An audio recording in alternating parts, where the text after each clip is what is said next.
And this church has a program. The program is so winning. The church exists for evangelism. I want to thank my leader for sharing freely and committedly on the power of digital platforms. How I pray that our young people who are here were listening. If they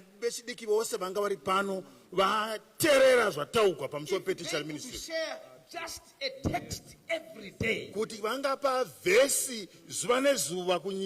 and just do some reel on a verse.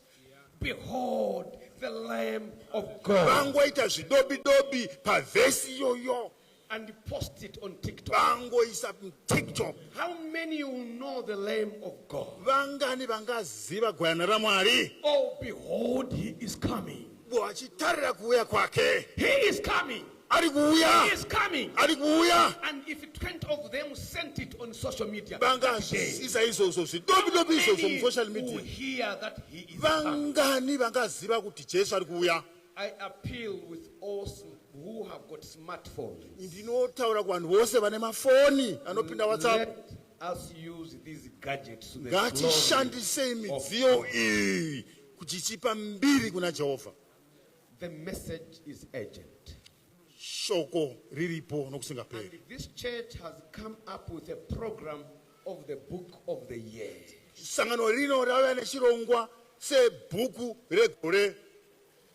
Brazil alone, between 2023 and 2025, just Brazil,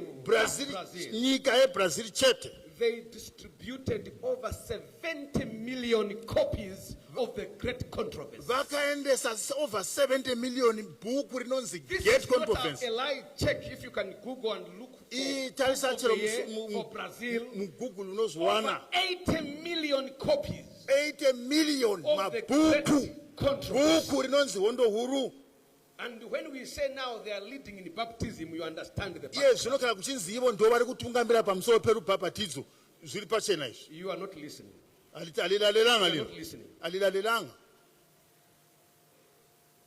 The book, The Great Controversy. Mr. President, sir. President. The book, The Great Controversy, is a book above silver and gold. In 2024, just one copy of the Great Controversy, a Pentecostal church in Angola was closed. It is the pastor who was sold a book by a co-porter. He read the book. He went to the audience and told them, I've been a liar for all these years.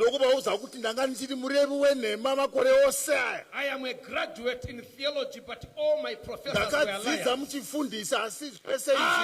have found the truth. And he told his church, look for another pastor. I am no longer your pastor. I am looking for the owners of this book. And our Southwest Angola Union President, baptized, you know the story very well. Yes. Yeah, he knows the story. Yes. He said, I am coming there. And the entire church said, we are following our pastor. And the pastor with his members were baptized. And they changed the name from Pentecostal Holiness Assemblies to Seventh-day Adventist Church. Just one book. Just one copy. vakaipa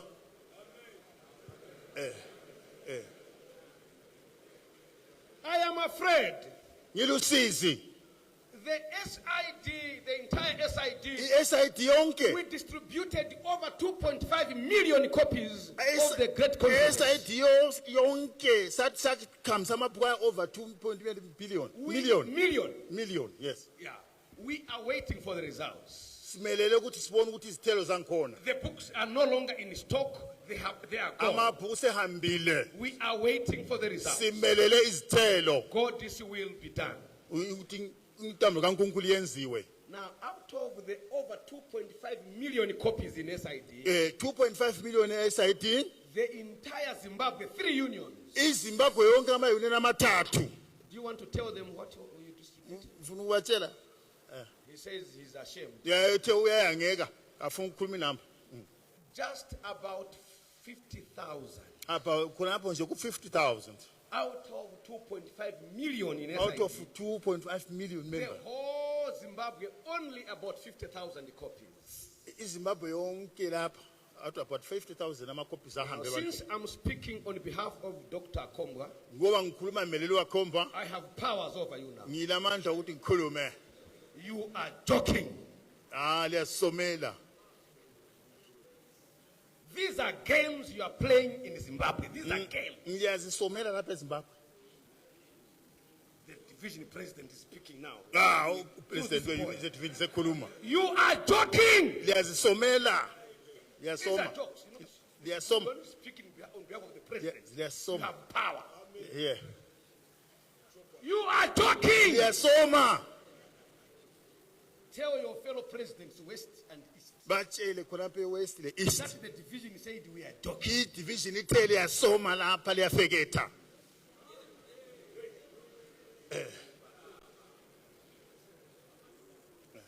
This year we have got the word of hope. lapha lonyaka sile word of hope Very small book, ubhuku uncane yet packed with the gospel. but kule vangeli eliphakemeyo $1, 2 copies. $1 amabhuku amabili $1 for 2. dollar for 2 bhuku iroro But should I tell you, so far, kuti ndikuudze izvezvi kuti pakamira sei so far as SID we are over 1 million copies.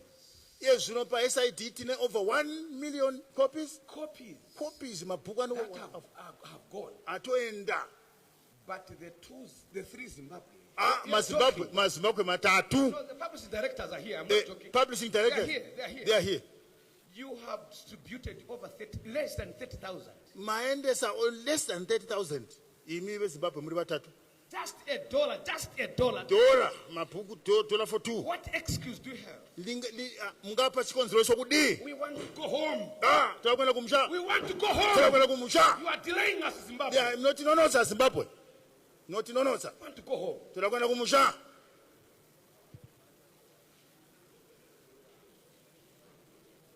For how long are we going to play games? tichangomira kusuka rini tisingaiti basa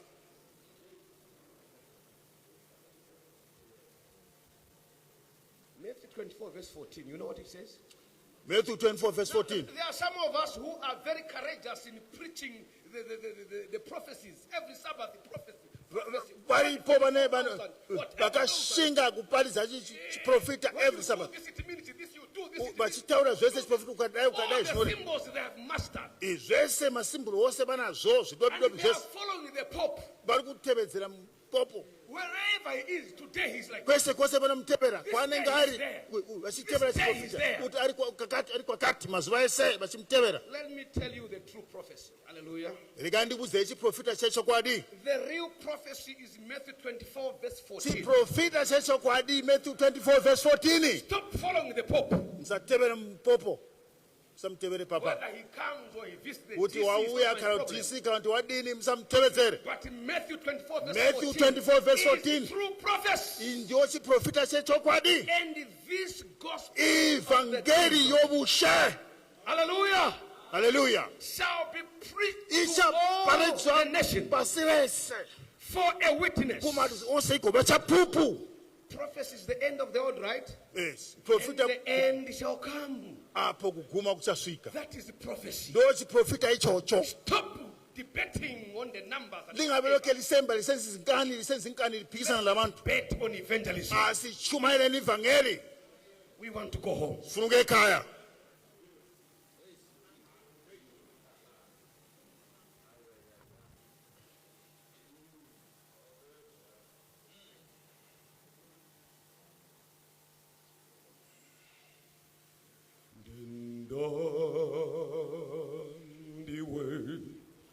Let's all one go boldly and no kiwa gali dija atemu janza ariago diswa amganye muli indiwe noku ubansi Bani inzila oje esunde ende diwe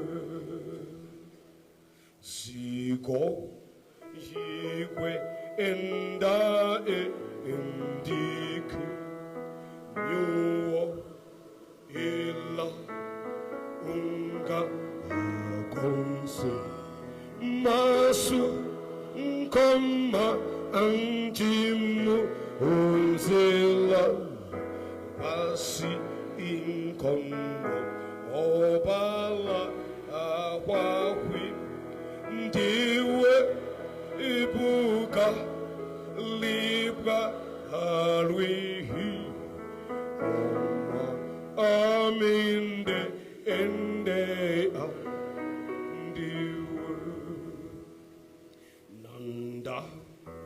Jata mole indiwe Ziga tolu aya amiga Aja ambandi laku huyenda Illa akube ezaji ingando Limwi Zio Ninka Abonde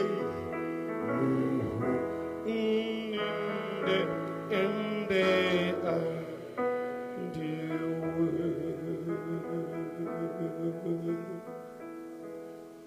Even now, come Lord Jesus. Yezinyo Kosi woza Jesu. Let's pray. Father, speak to your congregation now. Amen.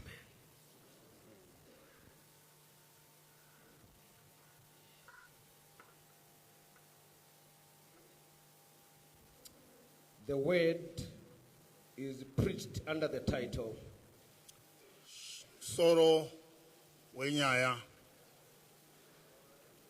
Come and see. Uya uone. Hallelujah. Hallelujah.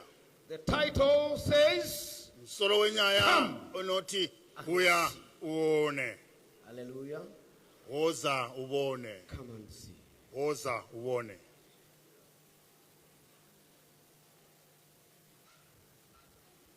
John chapter 1. John chapter 1. Verses 35 verse 35 through 51. Up to 51. John 1. John 1. Verse 35 through 51, the Bible says. Verse 31 up to 51, 35 up to 51. Now, as we read, please identify the areas that are talking about behold or see. If you find less than 6, there's a problem with your IQ.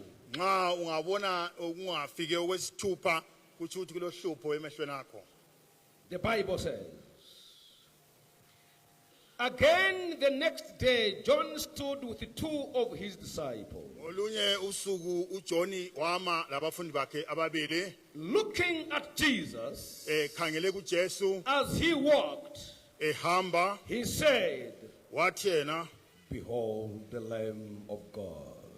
Bheka iwundlu The likaNkulunkulu. two disciples heard him speak, Abafundi ababili bamuzwe khuluma and they followed Jesus. base belandela uJesu. Then Jesus turned, and seeing them follow, uJesu wasephenduka wakhangela belandela said to them, wathi kibo "What do you seek?"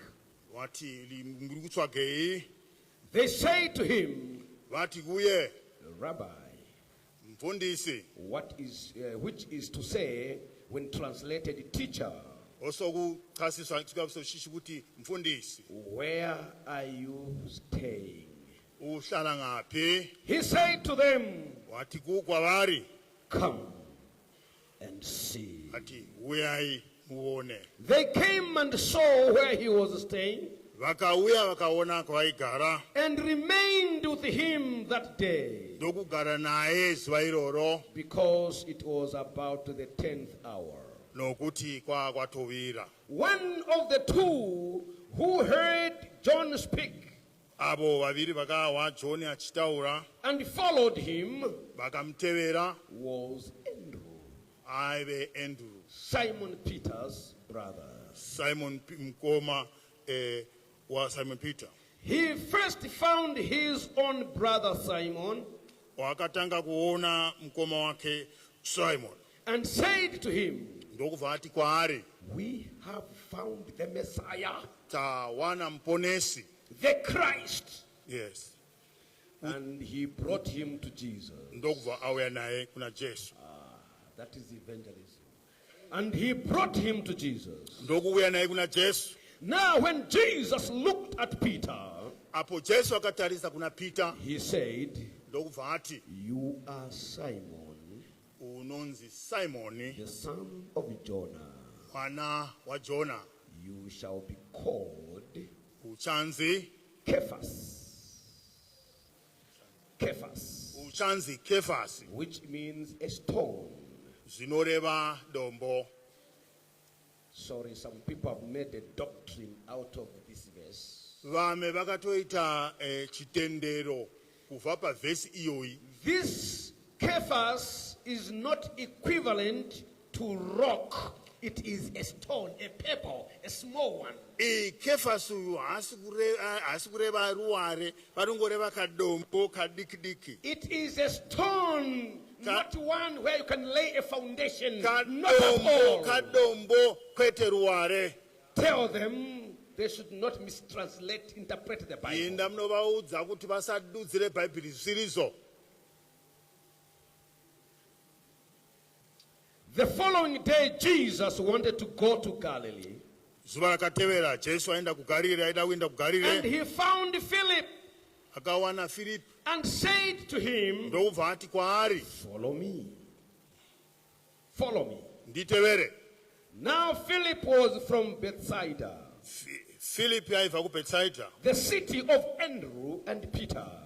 guta raigara Andrew Philip naPeter. found Nathanael Philip ndokubva awana Nataneri and said to him, ndokubva ati kwaari "We have found him tamuwana iye of whom Moses in the law iye Mozisi pamurayiro and also the prophets nevaprofita wrote about, vakanyora pamusoro pake, Jesus of Nazareth, Jesu waNazareta, the son of Joseph." mwana komana waDhavhidhi. Nathanael said, Nataneri ndobva ati iye "Can anything good come out of Nazareth?" ko chinhu chakanaka chingabva here kuNazareta? Philip said to him, Philip ndobva ati kwaari "Come, uya see. uya uone, Come." uya uone. Jesus saw Nathanael coming toward him Jesu wasebona uNataneli uya kuye and said of him, wasesi kuye, "Behold, an Israelite indeed, bheka umIsrayeli uqobo, in whom is no deceit." lapho okungela kwisici. Nathanael said to him, uNathanael wathi yena, how do you know me? ungazi kanjani wena? Jesus answered and said to him, uJesu waphendula wathi yena, before Philip called you, uFilipi angakakubizi, when you were under the fig tree, ungaphansi kwesihlahla somkhiwa, I saw you. ngakubona. Nathanael answered and said to him, uNathanael waphendula wathi yena, Rabbi, mfundisi, you are the Son of God. uyindodana You kaThixo, are the King of Israel. uyinkosi yako-Israyeli. Jesus answered and said to him, uJesu waphendula wathi kuye, because I said it to you, ngoba ngithe kuwe, I saw you under the fig tree. ngikubone ngaphansi kwesihlahla somkhiwa. Do you believe? Do you believe? Uyakholwa na? You will see greater things Uzabona izinto ezinkulu than these. ezingaphezu kwalokhu. And he said to him, Wathi kuye, most assuredly I said to you, ngeqiniso ngithi kuwe, hereafter ngemva kwalokhu you shall see heaven open, uzabona izulu livulekile, and the angels of God ascending and descending iy'ngilosi zisehla zikhwela zisehla upon the Son of Man. phezu kwendodana kaThixo. God bless the reading of his word. Mwali ngabagombere kuberenga kweshoko. Go and read it again at home by yourself. Inda imnoberenga zvekare kumba. If you were following, Kana mamchitevera, you should have noticed verse 39 and verse 46. muchawisisa kuti verse 39 na 46 Anything common there? 39? pane zvakufana naye. 30, and 36? You are a scholar. This one is a scholar. Muri mudzidzi weshoko baba. Hallelujah. Hallelujah. In 39, Verse 39, Jesus says, uJesu uthi yena, come buya, and see. buya uzobona. Hello? And where else? Bapi Verse fu- 46. Verse 46, Now, remember, Philip was not there wona when ukuthi Andrew was told, come and see. Philip angangasipo chinzi nathani buya The same spirit that spoke mweya wechete in verse 39 yataura verse 39 speaks now through Philip. zvakutogwa manje pakubudisa na Philip. Nathanael, Nathaniel, I don't want to debate with you. andidi kuti ndipikisane newe, Come. buya uone. Now, if you were following closely, Kana mamuchitevera padhuze you should see the relationship mofanira uone ukama. with verse 35. Verse 35, Verse 35. verse 35. Then if you see verse 35, If you ukaona verse 35, verse 36, verse 36, then you should see also verse 29. umuona verse 39. Hallelujah. Hallelujah. Go up a bit. Ndakumsolo mshana, shomanene. Do you see verse 29? Unaona verse 39? 29. 29? Up. Verse 29? You've seen it, eh? Mayona.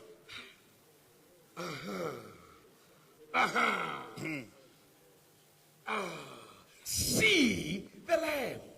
Come and see. Uya See uone. the lamb. Bona iwundlu. Koza ubone. I have a problem with my church. Ngilo hlupho lebandla lami. I have a problem with my church. Ngilo hlupho le church yami. At least I've got witnesses. Ngilabafakazi. From 1992, I don't eat meat. I don't eat meat. From 1992 kadla isishewu. We were together for campaigns in Mazabuka. We were Besisonke together. Mazabuka. You never saw me taking any chicken. No. Sambone vele started. No. At least I can say that freely. Amen. Kuzitaura Yeah. izo sikataura. From baptism, From I baptism. said, these things out. Vapa baptism ndo baba siyana nazo. But we have a problem. But tine dambudziko. Vegetarianism Vegetarianism is not this gospel. haisi vhangeri iri. Please don't crucify me. Msandilobele pamchinjikwa, msandiphe moswa. There is no holiness in my avoiding chicken. Apana utswene pakureka huku. Listen to the Bible. Listen to the Bible. Yes. There is hope here. Pane tarilwa hapa. Behold the Lamb. Bega iundlu. That's what makes us feel great. Hallelujah. This is what makes us feel great. Look at the Lamb. Behold the Lamb. The Lamb of God that takes away, that cleanses humanity from sin.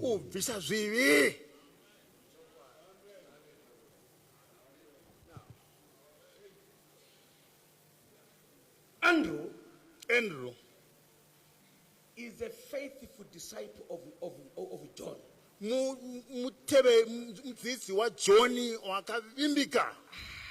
Is my church with me? This is a close disciple of John the Baptist. Preparing people for baptism. But John is shifting their attention. The issue is not me. Behold the Lamb of God that takes away the sins of the world. As if Andrew has not heard. Verse 35. The Bible says, then John saw Jesus again. John is busy baptizing. By this time, Jesus is already baptized. But he must pass by the Jordan River. Where John is baptizing, John must pause again. As if verse 29 is insufficient, he draws the attention of everybody. As if they never heard earlier. Pointing at the Lamb of God. Verse 36 he repeats. Behold the Lamb of God. Andrew looks at John. He looks at Jesus. John says, don't worry. I am not the one. The problem we have is when you are a president of a conference or executive secretary, you think you are the one. That's not the problem.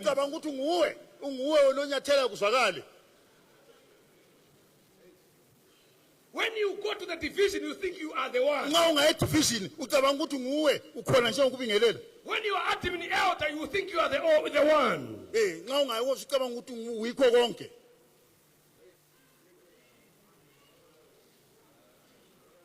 Come on now. You are not the one. Where is our humility? Where is our humility? Lambert Ngube. You are not the one. You are also Baba.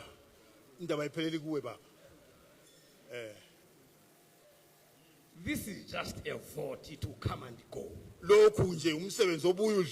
You are not the one.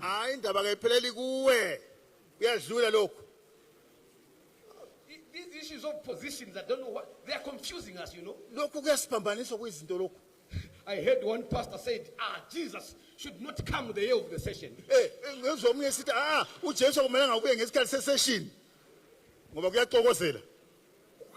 Let him come anytime. Hallelujah. He's not coming for pastors, he's coming for Christians.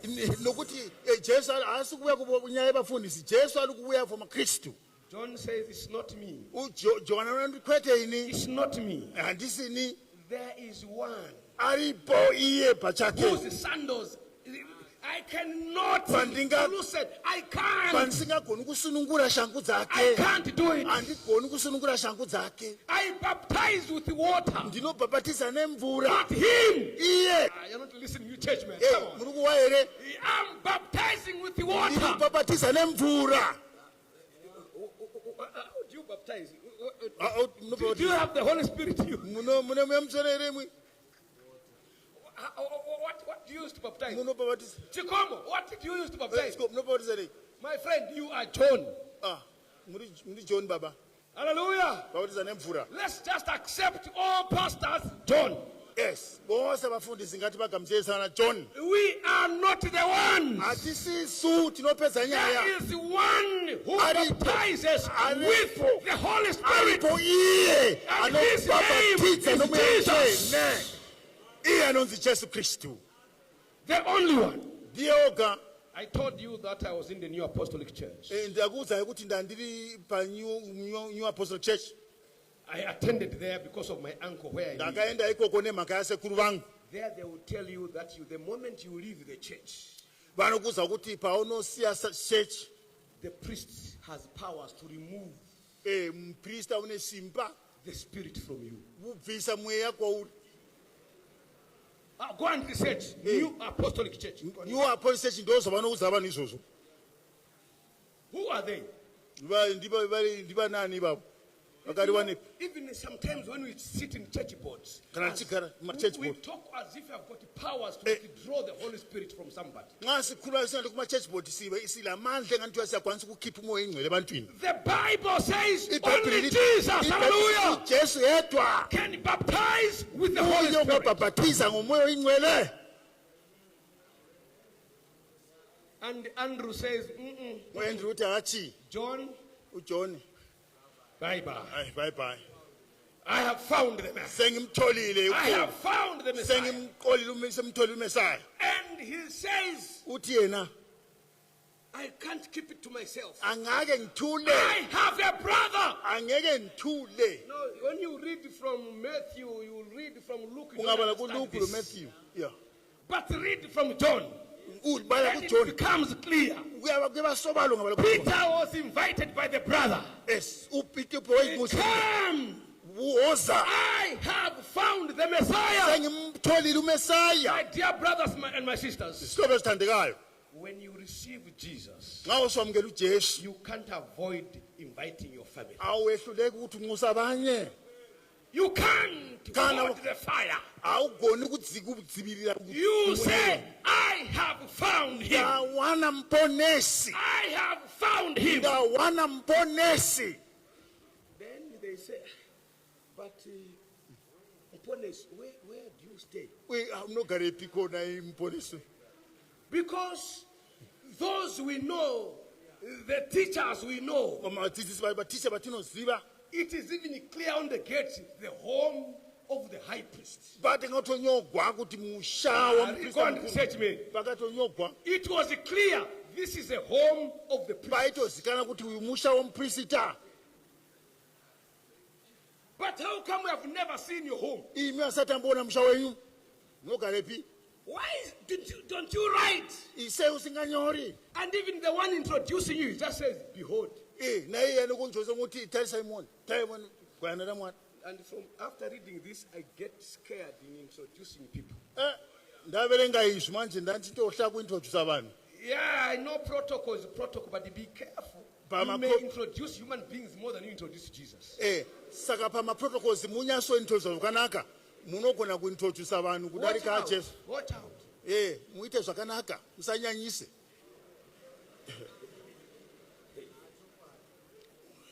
Just mention the name of a person. Come and preach. Simple. Move on. wongotaura zita remunhu wongodai nepafupi Only When Jesus must be introduced. jesu ndiye anofanira kuva nenhoroondo Now, listen. teererai Jesus is there, jesu aripo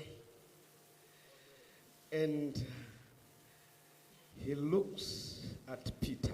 anotarira kuna peter You are Simon. uri Simon iwe. But this is not your good name. Harisi zita iri harina kukunakira iri. Harina kukunakira. Hello? I have a better name for you. Ndine zita riri nani kudarika iroro. Stone. Dombo. Stone. Dombo. You must be tough. Unofana kuti uve munhu akaoma, akasimba. Now try to understand that. Itai kuti muhwisise nyaya iyi. Among the disciples, Pakati pevadzidzi, Peter went through a lot. Peter akapinda muzvinhu zvakawanda. Only the stone can endure that. Dombo chete ndio rinogona kumirira zvinhu zvakaomarara nokuti rakaoma. Jesus does not look at us the way we are today. Jesu hasi kutarisa kwatiri sezvatiri nhasi. He looks at us in the potential that we can be. Vanhu anotitarisa achitarisa zvinhu zvatinogona kuita muupenyu. The coward Peter who runs away from a girl in the courtroom, Gwarara inzi Peter iri.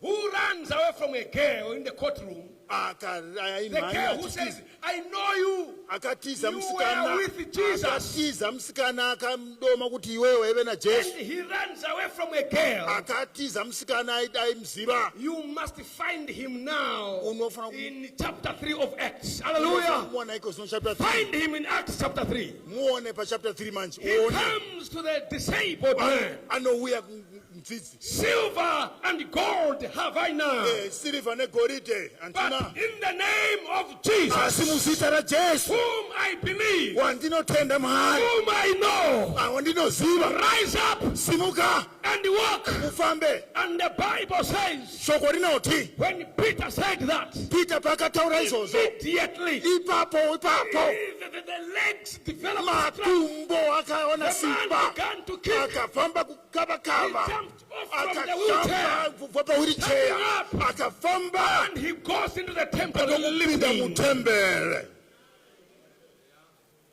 Peter is no longer Simon, but he is the stone. Peter avadombo manje. See him in chapter 4 verse. Muone pa chapter 4 manje. You are not listening. Pabasa remapostoli. See him in chapter 4. Pabasa remapostoli chapter 4. The entire Sanhedrin council Sanhedrin unoukuru hwayo. calls for a court session Vanomudaidza padare. for John and Peter.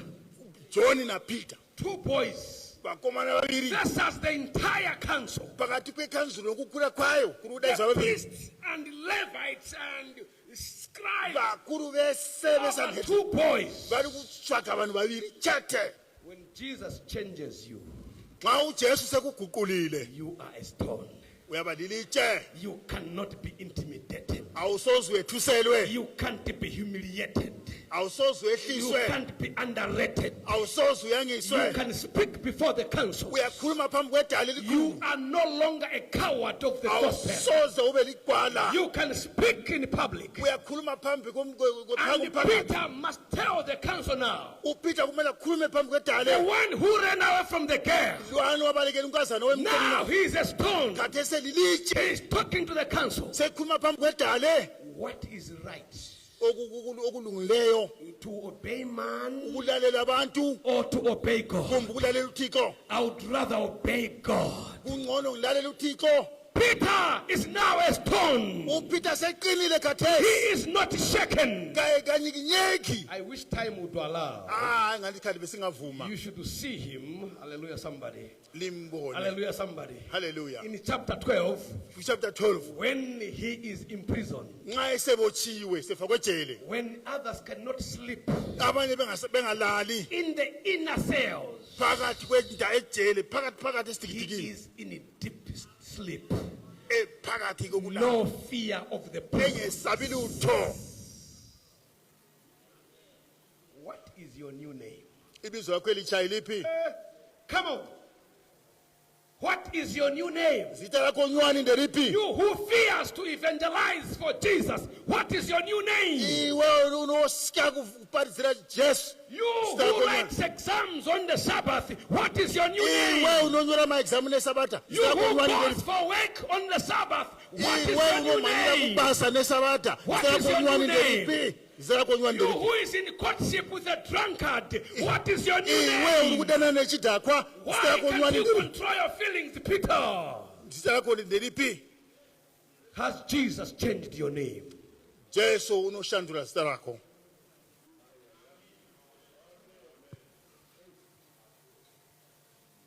My dear good friends,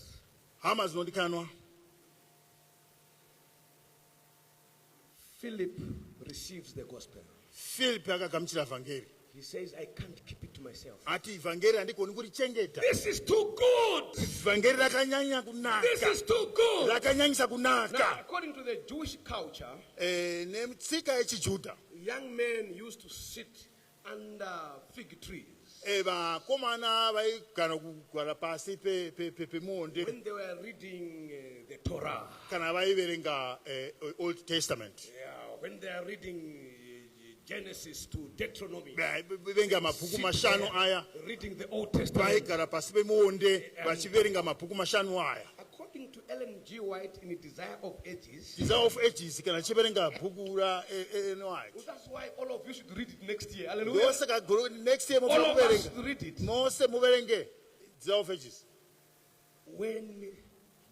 When Nathanael was under the tree there,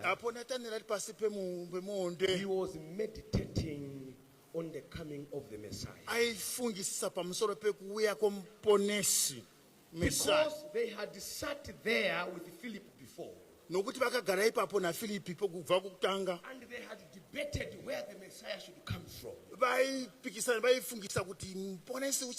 He was trying to follow where is the Messiah going to come. And when Philip met Jesus, he said, this is the Messiah. Let me look for my friend. Let me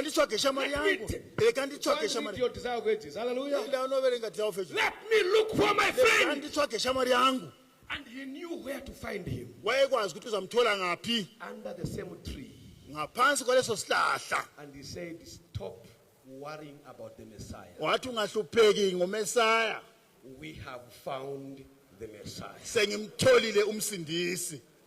Where is he? That's good news. Where is he? He says, you will not believe it. You will not believe it. His name is Jesus. The Messiah. But for you to know him better, the son of Joseph, of Nazareth. Those are jokes. What good can come out of Nazareth? What good? Philip, stop joking. I am busy with the scriptures here. I am studying. I want to know the coming of the Messiah. Okay, let's not debate. One of the challenges of my church, Adventists, we love debates. That's why people cannot follow Christ. We debate too much with the scriptures. The whole afternoon debating. No time for evangelism ever. No, what is Daniel 2? What is this? What is the meaning of this? Even when things are very clear, you are busy debating. Is it 144,000 literal or symbolic? 144,000. Shall those who eat beef enter heaven? Debating on things that are not helping us. Let us be like Philip. Don't debate. Hallelujah. Hallelujah. Don't debate. Come and see. Come and see. Nathanael says, I want to see uNathani uthi ngifuna ukubona what can come from. kuyini okungavela eNazaretha okuhle. When Nathanael arrived uNathanael esefikile with a big smile, lokubotha kokukhulu Jesus welcomes him. Behold, an Israelite indeed. bheka umIsrayeli A uqobo man that does not know how to lie. ongelasice emlonyeni A wakhe, man full of truth. indoda egcwele iqiniso. How do you know me? Ungazi kanjani? How do you know me? Ungazi Oh, kanjani? you want to know how I know you? Ufuna ukwazi ukuthi ngikwazi kanjani? By the way, when you go to the end of chapter 2, Now, the Bible chapter says 2. Jesus knew every man's heart. iBhayibheli lithi uJesu uyazi inhliziyo yomuntu munye ngamunye. He knows you, by the way, he knows you. Uyakwazi wena, uyakwazi. Anokuziba. CFOs, he knows you. CFOs mnosikanwa moyo wenyu. He knows you. Moyo wenyu nosikanwa. Separate says, he knows you. Yes, separate sisi moyo wenyu nosikanwa. You think you know your wife? Unofunga ukuthi unosiba mzima wakho. You think you know your husband? Unofunga ukuthi umrima wakho unomsiba. Praise God, if you don't know them, you would collapse. Ukazi usiba sime ngoba ungafenta. And I say, Lord, please, whatever my wife is, which I should not see, keep it a secret. Ngokuthi mwarize zezizwe umzima wangu zwahari zishengethe ukuthi You faint. ndireke kufenta.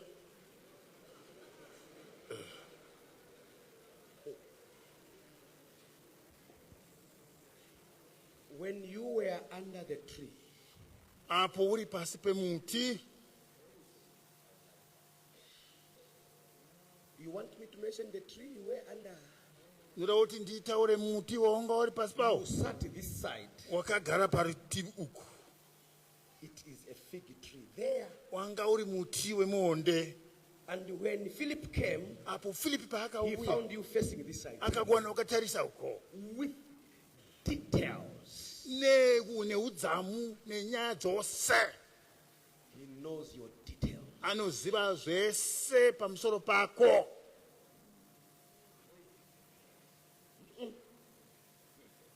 Pastor Zebron, he knows your details.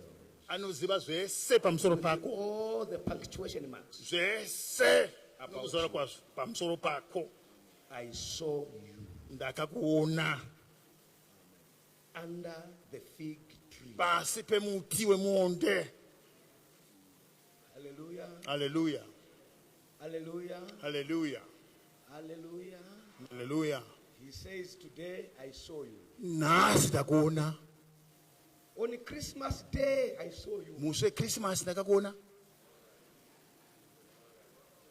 On the New Year Eve, I saw you. Musi ushamuka uri ndakakuona.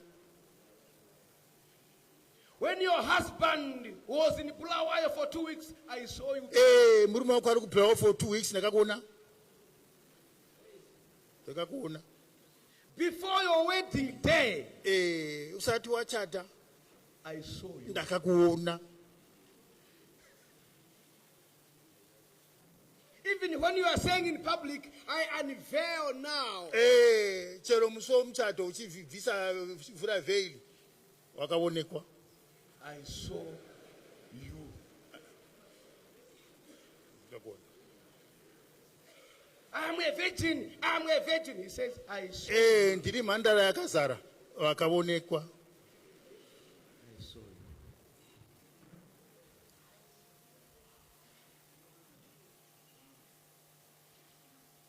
Then he surrenders. Over surrender. You are the king Uri mambo. of kings. Wamadzimambo. You are a rabbi. Uri mudzidzisi. Come on. You want to believe Unoda kutenda because I said I saw you nokuti ndakakuona under the tree? pasi pemuti. Follow me. Nditevere. You shall see greater things. Uchaona zvinhu zvikuru.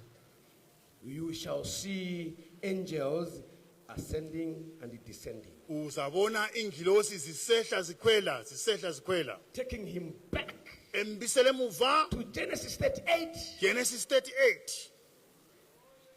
Hello, church. Church. Hello. Church. Jacob's ladder. Ilele lika Jacobe. I am the connection between heaven and earth. Yimi embambanisa izulu It's not lomhlaba. act to angels. I connect humanity to divinity. I am the one.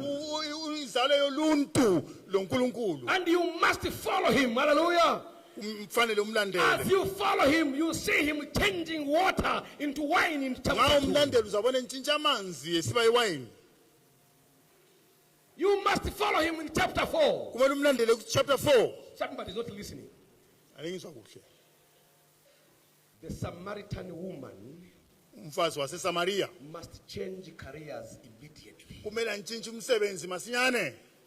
From a prostitute to an evangelist. Ukuba Come on, man. ukuba likhikitha. And what is her message to the people?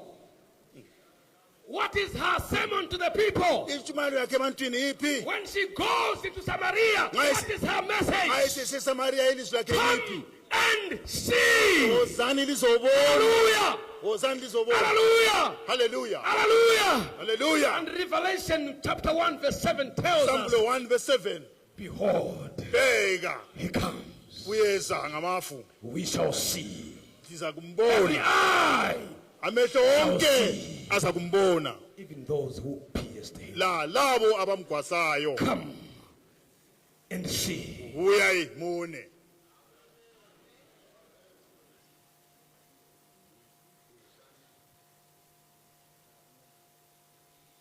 I have an appeal to make. Sorry it's in public, but it's an appeal. Lo nxuso emfuna ukuletha la. Jesus, help me to see you. uJesu wanceda ukubana ndibone. On my phone, I was seeing too many things. Efonini yami lapha bembona ngambona into eziningi. Help me to see you. Ngiphathisa Nkosi ngibona ukuthi ngikubone. On my laptop, I was seeing too many things. Ku laptop bembona into eziningi. Help me to see you. Ndibatsire ndikuone itenzi. In the church, I've been coming, seeing too many things. Bendanchiona zvinhu zvakawanda. Help me to see you. Ndibatsire ndikuone itenzi. Somebody's captured by the devil. Mumwe atopambwa na Satan. Like Nathanael rejecting Jesus. Na Nathanael achida kuramba Jesu. Come and see the man. Uya uone murume. Is that your prayer? Namato wako ere. I want to say bye-bye from following people. I want to follow Jesus. Ndinoda kutevedzera Jesu. Not everyone can come here, but somebody has been haunted by the devil, and you know the devil has been haunted. Ziva kuti wanga wakabakhwa na Satan. Vana vakwanisa kuya kuno vese asi unozviziva iwe kuti wanga wakabakhwa muvengi. Come and see Jesus. Uya uone Jesu. Stand up, come here. Simka uye kuno. I want to pray. Toda kunamata. Bring your sins here. Unza zvivi zvako pano. Now. Katesi. We want to see Jesus. Ufuna kubona uJesu. Start coming now. Kalisana ukuza katesi. Time to see Jesus. Inguwa yekuona Jesu. Just rise with all the confidence. Simuka nechivindi chakakwana. Help us, Lord, to see you. Kuti Jesu ndibatsire ndikuone. God bless you, my leader. I don't know your life. Upenyu wako andiuzivi. I don't know what you think will save you. Andizivi kuti chicha unofunga kuti chakuponesa. But we are saying today, see the man. Iye zvinotiri kuti uya uone murume. Come and see Jesus. Uya uone Jesu. May the devil remove all the clouds. Tibvise zvese zvinokonzerwa That we may muvengi. see Jesus. Kuti uone Jesu. Ndabola kujingano ngajeta ngaso yinze yonse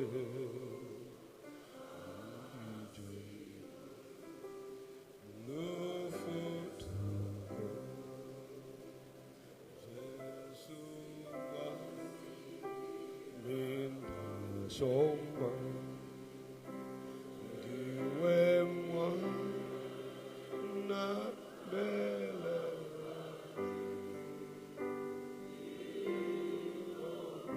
Just come. Where are you?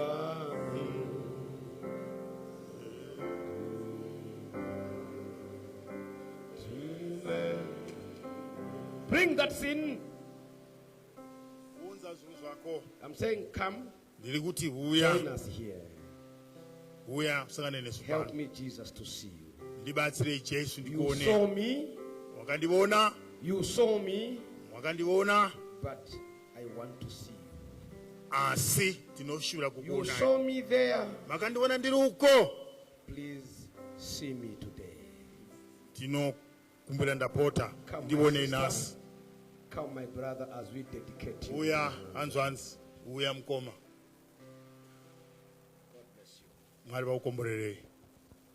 God bless you. It is that particular tie which is a struggle to you to be successful in Christianity. That tie. Something is holding you. You know it very well. Andrew was seeing John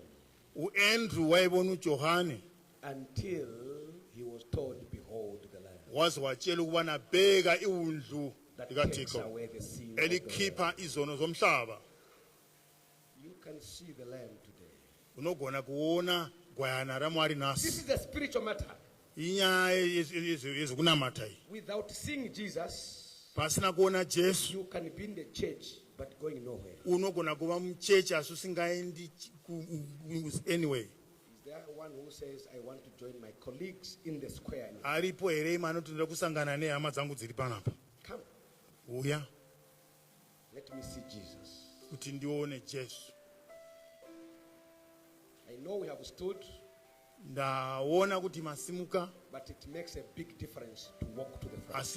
I'm not saying everyone come. I'm saying those that know there's something that is holding me, blocking my relationship with Jesus.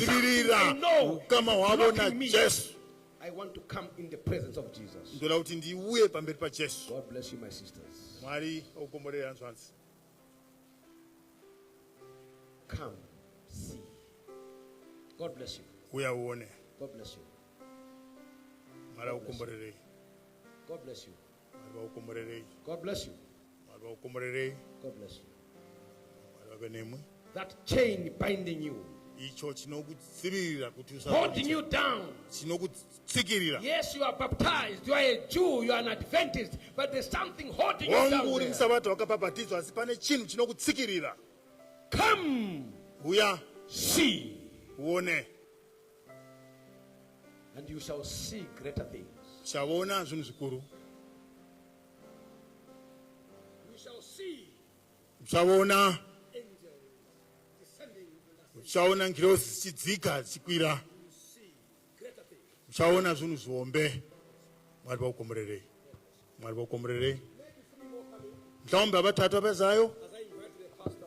Lapho nxusa umfundisi ukubana asikhulekele. The last ones are coming. Are you coming? Come see. You give us testimonies. After that day, I saw things. I was in the choir for a long time. I never saw things until I stepped forward that day. You tell us.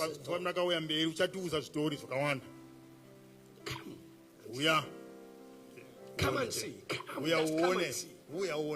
These are not games. Come and see. You have never seen Jesus. You can be reading the Bible day and night. You have never seen Jesus.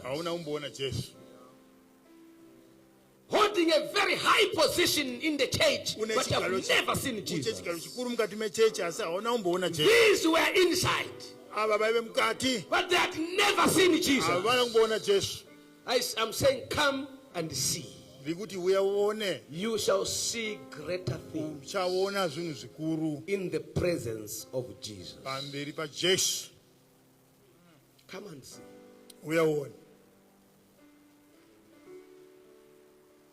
Pastor, I can testify. When you come in the presence of Jesus, ukauya pamberi pa Kristu you see things. unoona zvinhu zvikuru. Water can become wine. Mvura inogona kuva wine. Your shadow can heal. Uri wako unogona. When you see Jesus, kana ukaona Jesu, a prostitute can preach and the entire Samaria can change. When you have seen Jesus. Kana yasangana na Jesu. One sermon, 3,000 baptisms. 3,000 when you see Jesus. Kana wasangana na Jesu. Tabitha, on the way to the graveyard, can come back to life from the stone, Peter. When you see Jesus.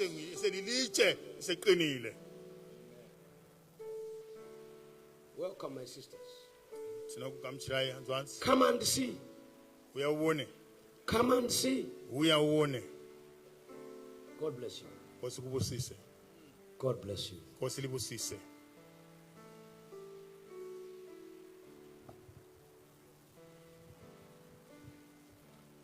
We are praying.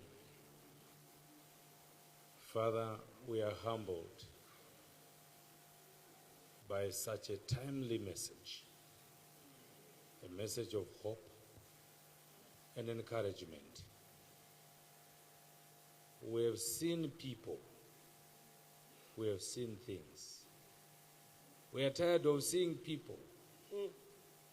We are tired of seeing things. We want to see Jesus. Thank you, Lord, for such a message. Henceforth, make us blind in all areas that are not helpful spiritually. Open our spiritual eyes that we see the real man. Amen. Give us the courage, the zeal to tell our brothers and sisters, come and see, I have found the Messiah. Thank you, Lord, for such a message. Bless your man servant. May he also see you wherever he goes. Amen. May the pastors see Jesus. Amen. May the pastor's wife see Jesus. Amen. May the board members here present see Jesus. Let us not see our administrators. Let us not see the president. Let us not see the ex-com. Let us see Jesus. Imbotionesaiwo Jesu. Taneta kuona vanhu. Taneta kuona zvinhu. Toda kumbokuonai. Nguva zhinji tinoona matambudziko. We see challenges and problems. We don't see you. We pray that from here we see you. Amen. And you alone. If we see you, you are going to heal us physically. You heal us spiritually. You heal us socially. And we tell the next person that you are coming. Kana tambo kuonai, toda kuzokuonai on the day when we shall come from the eastern sky. Amen. That's the only time that we'll see the real Jesus, the one who is going to take us to a better place. Be with us now and forevermore. In the name of the Father, the Son, and the Holy Spirit. Amen.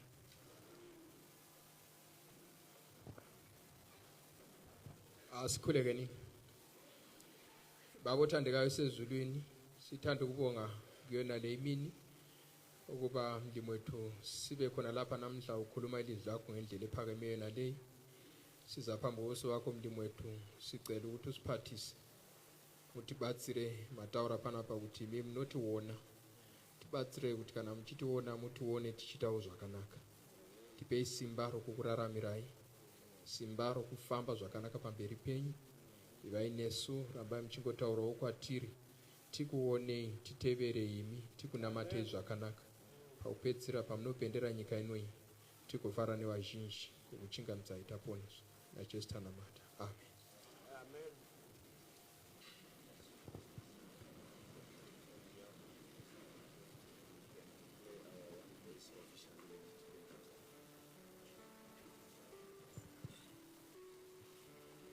As we disperse for lunch, apho tichipesana tichienda kulunch, on behalf of the division president, ndakamirira mutungamiriri wedivision Dr. Harrington Simui Akombga, Dr. Harrington Simui Akombga, I declare the initiative One Voice 27 officially launched in Zimbabwe Central. ngiyamemezela ukubana i-One Voice 27 isifakwe kusemthethweni ku-Zimbabwe Central Union.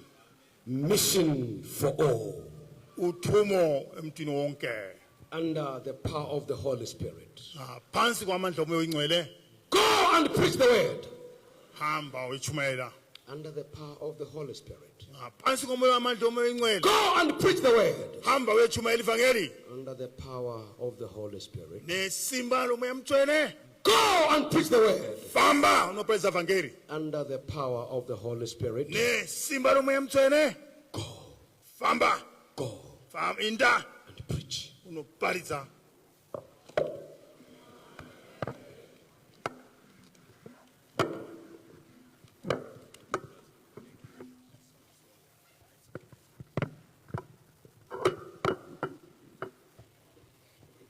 Tagamuchidzwa basa tinoti kudii kurigamuchira.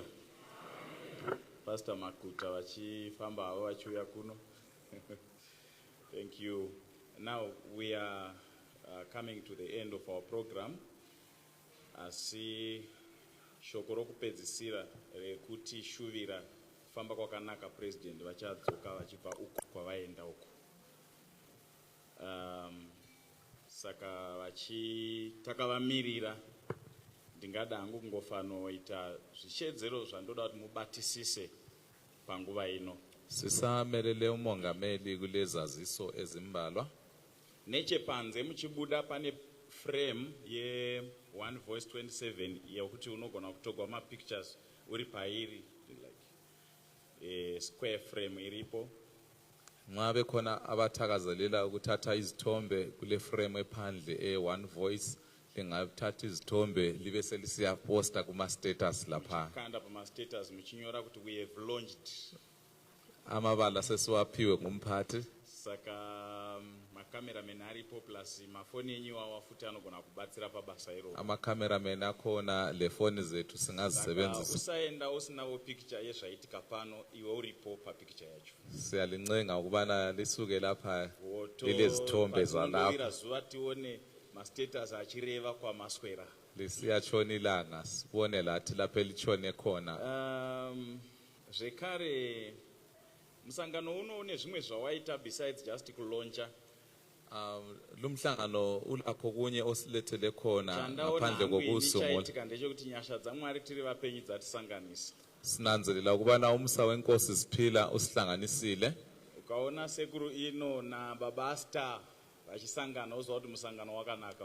Ungabona uhlangana laye lo ohleze eceleni kwakho kutshengisa ukuthi umhlangano muhle lo. Pastor Ndebele na Elder Kwakuva vanguva vakaparadzana kwenguva refu vachisangana then musangano uyu wakanaka. Unanzelele ukubana abalesikhathi behlukene bahlanganisiwe njalo. Pastor Mapuza na Elder vekutsovani Central kana vasangana then musangano uyu wakanaka. Labafundisi njalo lapha bake baya pastor khona behlangana lama members kuyisibusiso. Na Shema then musangano uyu wakanaka.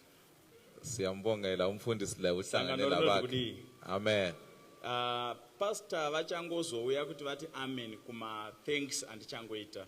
Umfundisi uzabuya ngo amen kuphela kulokhu osokuza. Groups edu joined Advent. Sibonga ama groups abehlabelela. Pamwe ne faith walk. Abalisela iJoint Advent Faith Hope le Masala Melodies. Nevamwe vaimbi vose vari pakati pedu toda kutenda sonke ebesihlabela siyalibonga. Totenda ma shepherdess pamwe chete vafundisi ma director ma officers. Amakhosikazi abafundisi ama directors lama officers. Totenda ma media team vanga vachigona umbotora zvimwe zviso zvatati chitozoonapo kuti aripo nai pana. Abasiphathele imichina siyalibonga njalo. Totenda zvikuru vecheche UFIC ndo vane mishina yatiri kushandisa pamwe nemamwe macheza sibonga ibandla le-UFIC elemtshina esiyisebenzisa lapha elder namaimbano nokuda kokuti ndivo vari kuhosta vatauri vedu elder lomamumbano siyalibonga ngokusigcinela izikhulumi zvekare pabasa ravo rokuona kuti vatauri vedu vaona zvekudya umamumakamure njalo ngokulungisa ukudla zvamuri kuona zviri kuno kumberi nedecoration ibasa ramai madzoke sangano rinoti kudii zvekare ubucwazicwazi obuphambili umamumadzoke siyabonga mane basa guru ramunoita and it's always voluntary siyabonga ngoba lokhu kwenza kungela mbadalo uyazinikela nemunhu wese auya pano ma-church board members mabhazi ari panze apa anotaura kuti kune vabva kwamutare vamwe bulawayo sithanda ukubonga uquqa balonke olulapha amabhasi aphandle abukisa ukubana livela khatshana kwamutare vari muno saka toda kutenda kuti musangano watora vanhu kubva kure siyakholwa ukubana lo mhlangano uthetha abantu abavela kundawana ezitshiyeneyo siyabonga ngokuphumelela kwalo mhlangano mabrochures edu aya ambotaugwa nezvawo kula ngamaphetshana okeke kwaxoxiswana ngakho lapha okunye lukuthole kusezituleni lapha pamshina wakauya napastor Mtasa publishing department yakatenga mushina wokuprinda tikaprindigwa 3000 sangano rinoti kudii napastor Mtasa amen siyabonga umfundisi Mtasa kuti kana mune zvomunofunga kuti zvinoda kuprindiwa tine mushina umtshini ukhona wabuya lawo umfundisi saprinta 3000 lapha ikho lokuphetheyo lapha 4 tons mishina iyoyo siyabonga saka vakatiprindira imi usaenda usina ichi kuti vasandoramba kuti wasvika dopa khonoko kusesitulweni lapha uhlezi khona uhambe lapho vekholwa ukuthi ukulapha siyabonga saka ngatitorei kana zvikasara ngatitorei zvimwe tindopawo vari kumba nxa kukhona abafundisi okunye kuseleyo phela siphanini abanye bathole sesibuthile lapho ezitulweni okay patinopfuura nepamadoza I think maashas edu vachatibatsira kuti tiwane zviripo maasha sicela emnyango lapho lisiniko ngamaphetshana lokhu siyechiya ngikhaya taura panapa pamusoro pema-chairs atakagara uza khuluma ngezitulo esihlezi kuzo zvikuru sei divi rino iri tine ma-chairs akanzi UFIC ikakhulu kwesokudla ngapha kulezitulo ezilotshwe UFIC ndinokumbira kuti akafanana pakala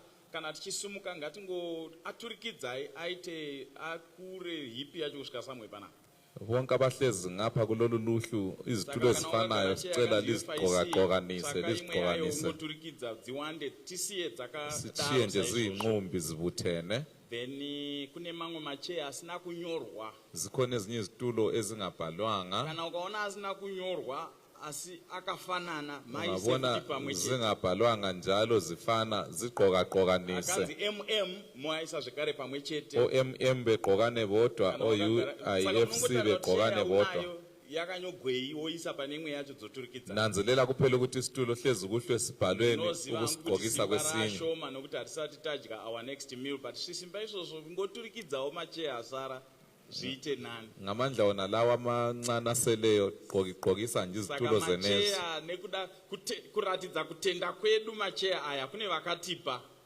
ngatirerutseyo pakuzomatora kwavachaita ukutshengisa ukukholwa kwethu bakhona abasiphathise ngezitulo lezi sizama ukubancedisa ukuzibutha take this opportunity also to congratulate can I indulge you my pastor if you can just stand once again umfundisi simwemba sicela ubethe ngezinyawo sifuna ukukuhalalisela you know when you have escaped and you have survived some terrible times in life nxa usuke waphila wabalekiswa ezingozini ezishiyeneyo even when you preach like a free man lanxa uchumayela njengendoda ekhululekileyo himself freely because there was some survival yikho bechumayela ngalendlela ngoba kukhona he has just graduated his PhD in systematic theology ngesintu sithi usungugqirha yes can we all congratulate him tinoti kudi sangano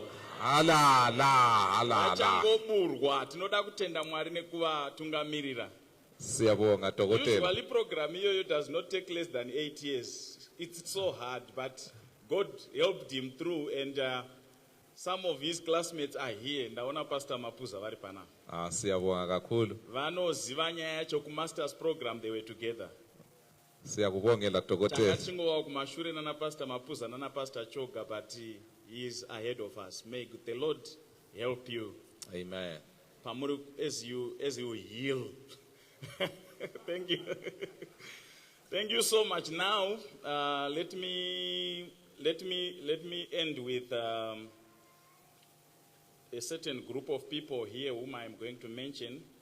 Thanda ukugqiba Magroup abanye sethu ekuyimba. abazabizwa ngamagama Magroups edu ekuyimba, abahlabeleli bonke ma-interpreters edu, lathi thina Vanga ebesihumusha sign language. labe sign language nema-pastors ose, labafundisi namakhosikazi nebashandi bose lezisebenzi zonke ezechechi ma-excom members edu, escom members advisory committee personal ministries by union, advisory union nema-institutional heads, labezikolo lamaklinika lo abc namandinzwa panze apo ndofunga tichava nematende maviri agadzirirwa imi in terms of your lunch. phandle laphana kulungisiwe Furai okwethunjini neipapo tingoita tione kuti vatigadzirirawo vatigadzirira kusvika papo. liyancengwa lidlule ngaphansi kwamatende laphana libone ukuthi Then I kungaphuma have lani these people whom I wish to call again.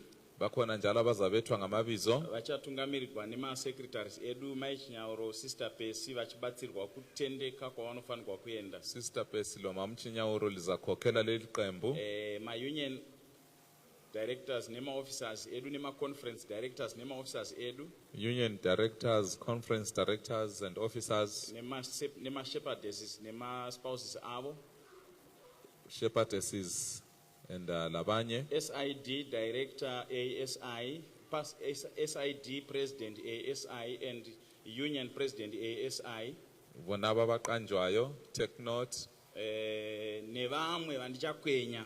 abanye sizahamba nje silidonsa Tinokukumbirai- sondela la, sondela la. tinokukumbirai pamhiri peroad apo pakanzipo kwekwe Rose Gardens. bona ababacina ukuqanjwa leya phetsheya komgwaqo You kwekwe just Rose get into the road, Gardens turn right, semakuenda kuhospital, but muchakurumidza kuona pakwanzi Rose Gardens. yikho lapho eliya kuya khona lapho Saka tinovimba kuti Mwari vachatiitira zvakanaka patichaparadzana saizvozvo.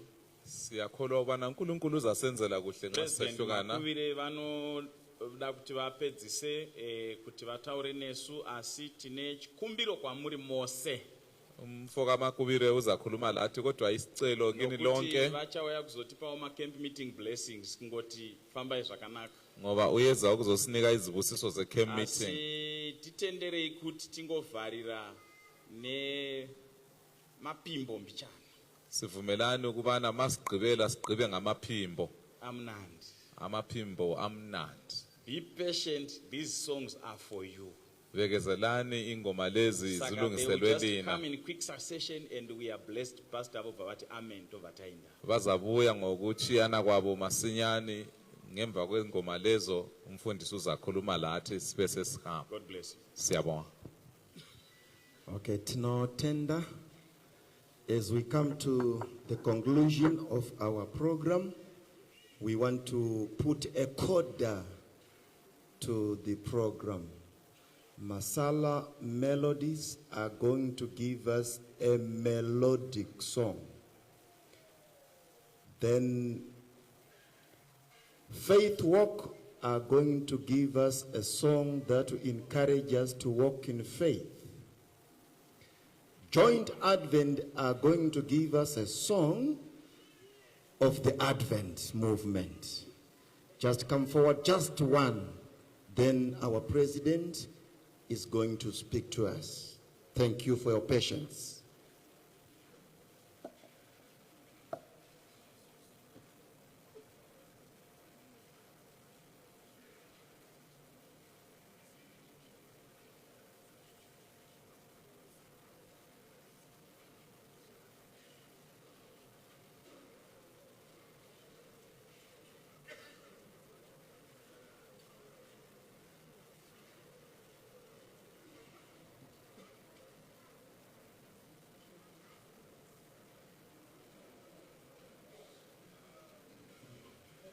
Pamusoro ndokumbira timbomira kubuda sangano raMwari. Sorry.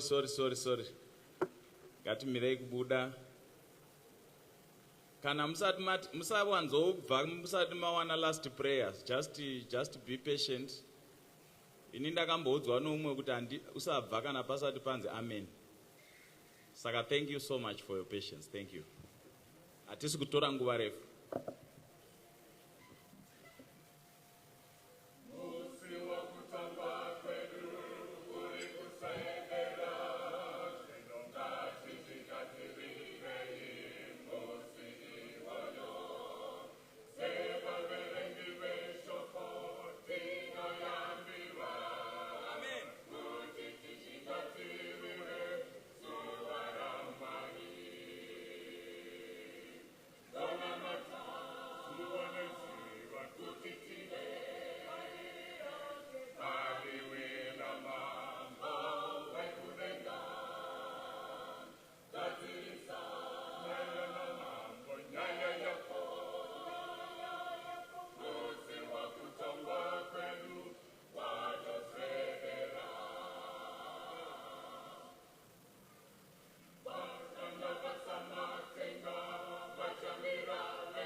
Sangano rodi kudi. Ndaida kutedzera zvazvichimbwa hangu handizvikoni. Gadzirisa. Atimbotirai.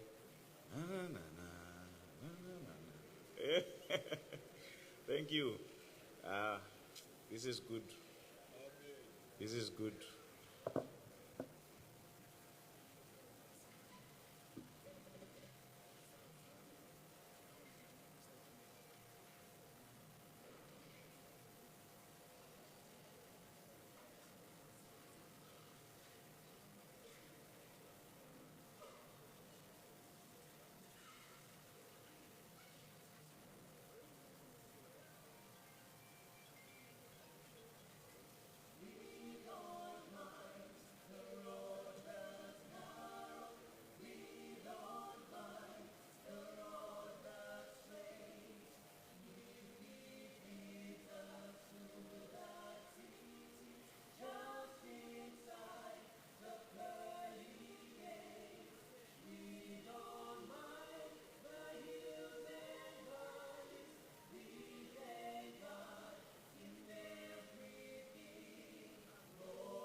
rinoti kudii sangano tichinawo vana vanoimba chisabata tinotenda. Thank you. Mwari ngavakuitirei zvakanaka. Number 22 yemuhymnbook iri kuimbwa nemapathfinder ose muZimbabwe Central Union Conference. Number 158 muhymnbook vernacular iri kuimbwa nemasenior youth ose muZimbabwe Central Union Conference nemanotes. Number 263 muhymnbook iri kuimbwa nedhokamo yose muZimbabwe Central Union Conference. Saka tiri kuda makwaya ane vanhu 60 and above.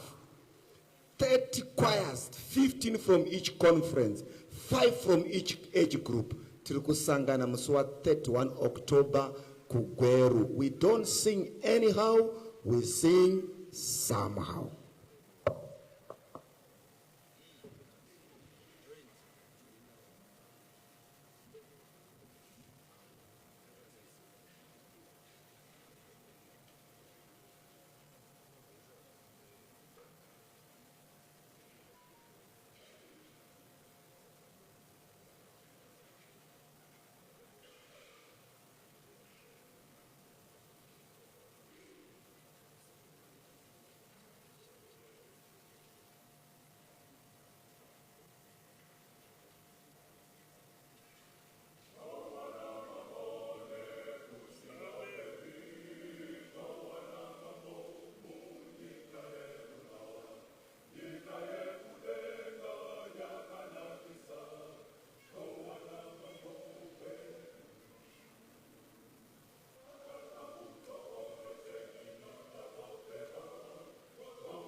Chapa nguva ino kuna president wedu Pastor Makuvire.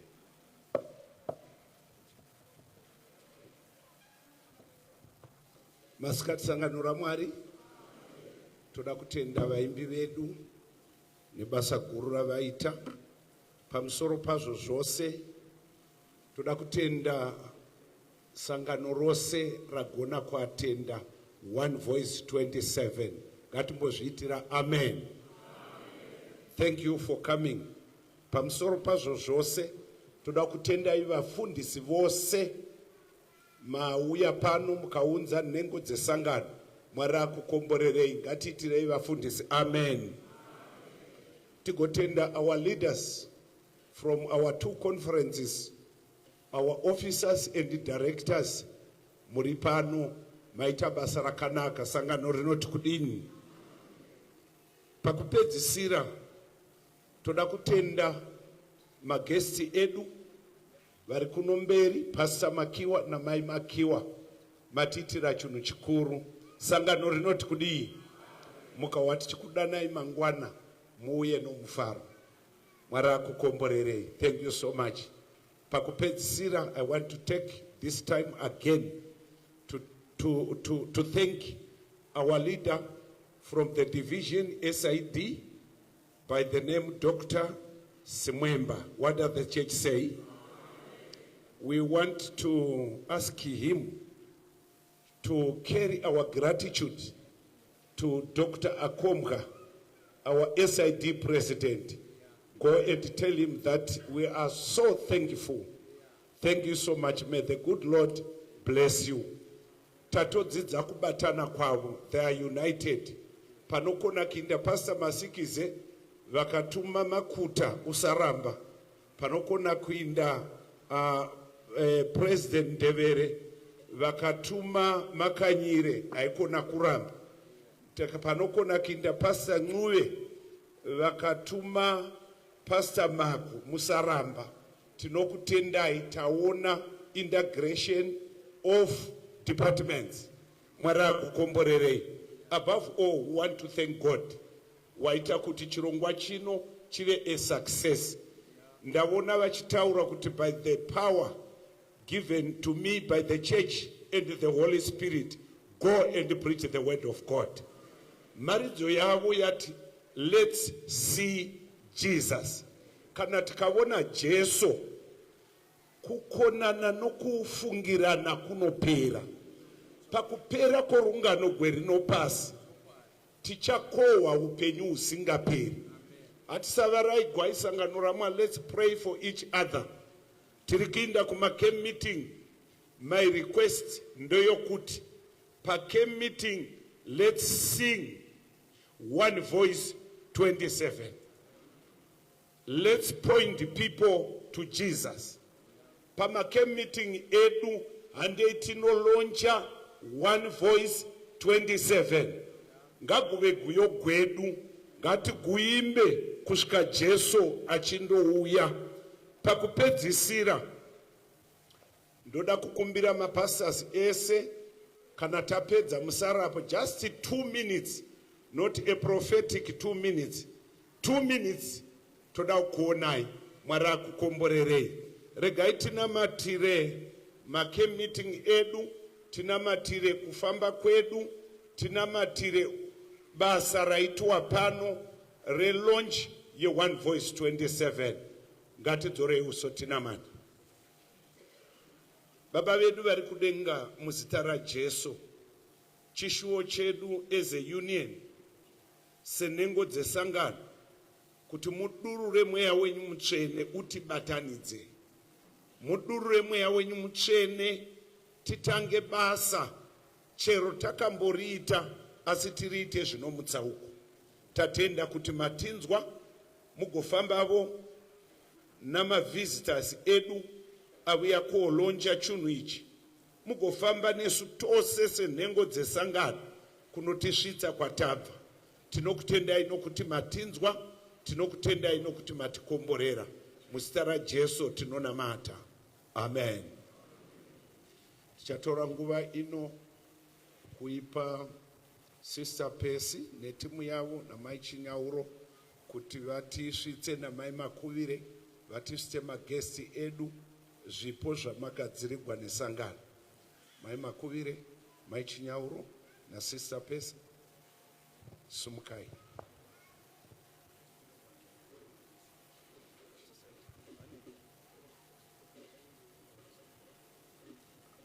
Takuonaiwo kuonekana kwatiri kuita nevatauri vedu musati mabuda. Thank you.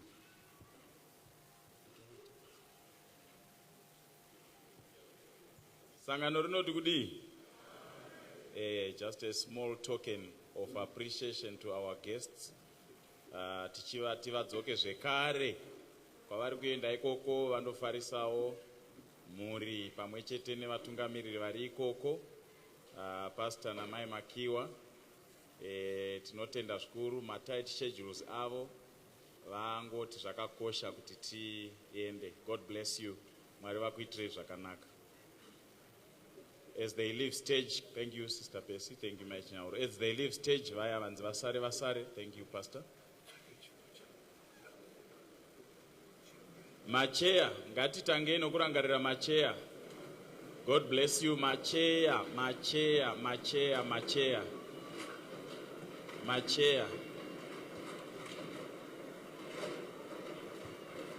Pane ane jacket rakanaka iri.